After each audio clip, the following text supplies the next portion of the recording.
Hey everyone, I think we're going to talk about memory, and I'm on a Windows system, so it's going to be memory on Windows. An example is you're running some sort of program and it says out of memory.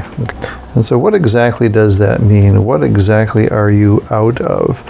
And let's take a look at the task manager, which tells us some of these pieces of information, and we'll figure out what they mean. So I right-clicked somewhere down here, and then I choose Task Manager, and I'm going to make it full screen. Double-click on the top. Here we go. And we're going to look at performance. And we're going to look at memory right here. It says memory usage. Now, the word memory is used in various ways. When an application tells you it's out of memory, that has nothing whatsoever to do with this thing here that says memory. See this? Memory. Okay? And it says 16 gigabytes. That's actually the RAM, random access memory, that's on my computer. I have 16 gigabytes of random access memory.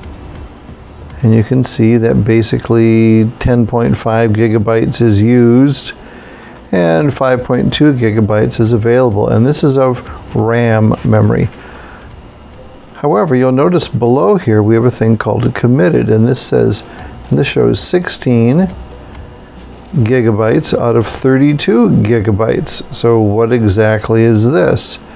Well, this is address space, and this is what you run out of when you have a program that says it's run out of memory. It has not run out of this. This is RAM. It's run out of this down here, which is address space. And there's a big difference. Programs under Windows, in particular Windows 64, use what's called virtual address space. And so as the program is running, it takes the virtual address space and it loads it into RAM, and then it runs or uses the data that's in RAM. So right now my maximum memory, okay, is not really this 16 gigabytes. This is RAM.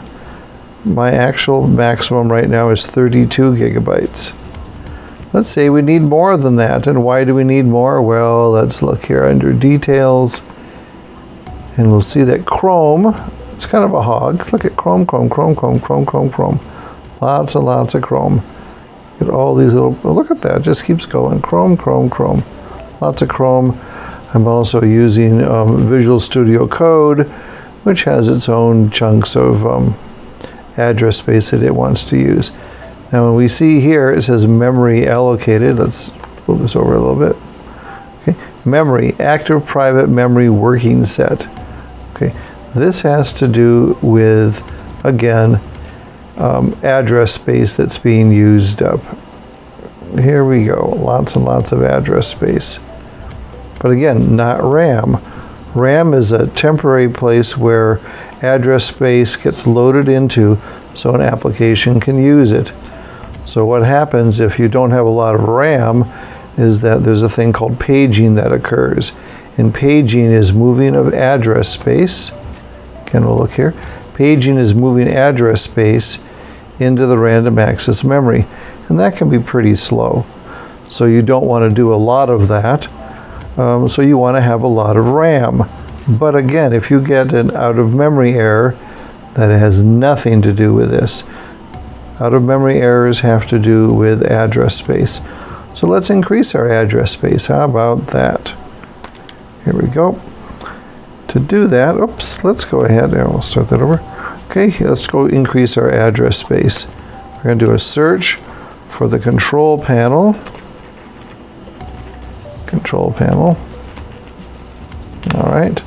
And then we're going to go in System, which is here. Now we're in System.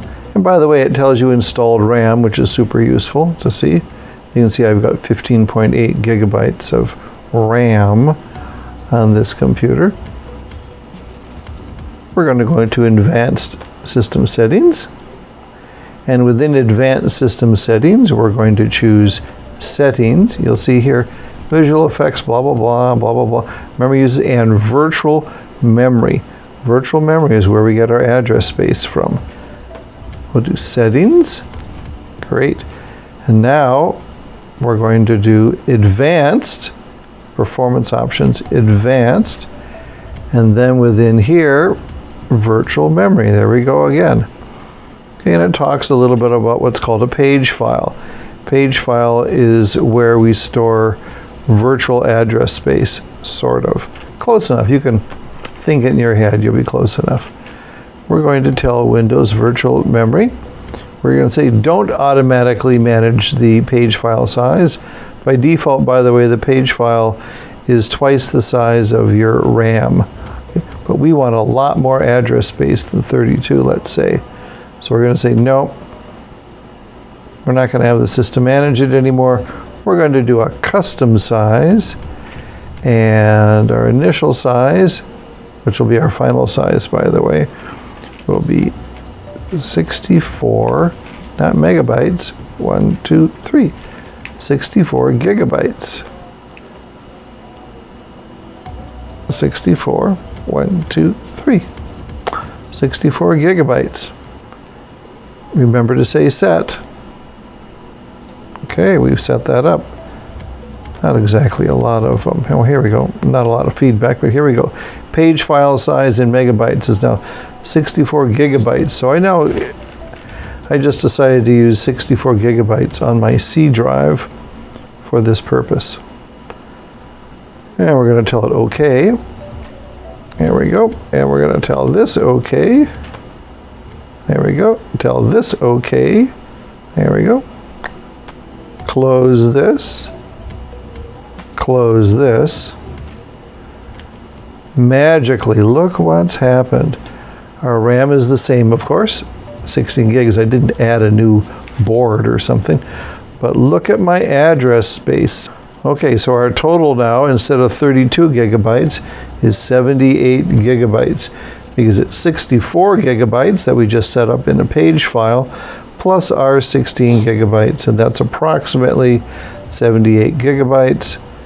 Here we go. That means before I run out of address space, meaning something saying you are out of memory, we have to get all the way up to 78 gigabytes instead of where we were at 32.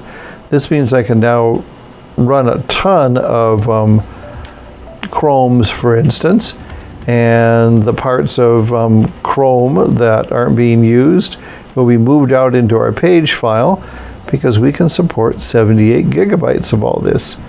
Because of this, we can now run a lot of programs.